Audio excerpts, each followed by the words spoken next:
Top quality और consistent performance के लिए सिर्फ सिल्वर पंप नाम याद रखना। સમાચાર વડોદરામાંથી કે જ્યાં હરણી ટ્રાન્સપોર્ટ ઓફિસ નજીક પીપળામાંથી દારૂની બોટલ મળી આવી। ટ્રાન્સપોર્ટના ઓથા હેઠળ દારૂની હેરાફેરીનો પર્દાફાશ થયો। પીપળામાંથી 1702 વિદેશી દારૂની બોટલ મળી આવી। કેમિકલ અને ભૂસું સાથે દારૂ સંતાડ્યો હતો। પોલીસે એક આરોપીની ધરપકડ કરી વધુ તપાસ હાથ ધરી છે। તો આપને જણાવી દે, હરણી ટ્રાન્સપોર્ટ ઓફિસ નજીક પીપળામાંથી દારૂની બોટલ મળી આવતા ચકચાર મચી છે।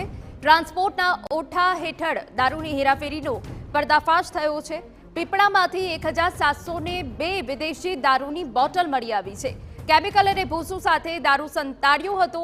પોલીસે સમગ્ર કેસમાં એક આરોપીની ધરપકડ કરી છે અને વધુ તપાસ હાથ ધરાઈ છે। આપને દ્રશ્યો બતાવી રહ્યા છે કે જ્યાં મોટા પ્રમાણમાં દારૂની બોટલ સંતાડવામાં આવી છે। ટ્રાન્સપોર્ટના ઓથા હેઠળ દારૂની હેરાફેરીનો આ સમગ્ર જે પર્દાફાશ છે તે થઈ ગયો છે। પીપળામાંથી 1702 વિદેશી દારૂની બોટલ મળી આવી છે અને દારૂબંધીના અહીંયા રીતસરના લીરે લીરા ઉડી રહ્યા છે। કેમિકલ અને ભૂસું સાથે દારૂ સંતાડી રાખ્યો હતો, જેમાં બાતમી મળી હતી। તપાસ કરવામાં આવી અને તે બાદ મોટી માત્રામાં દારૂ ઝડપાઈ ગયો હોવાની વિગત છે। પોલીસે એક આરોપીની ધરપકડ કરીને વધુ તપાસ હાથ ધરી છે। હવે આ દારૂ ક્યાં મોકલવાનો હતો તે દિશામાં પણ તજવીજ હાથ ધરી છે।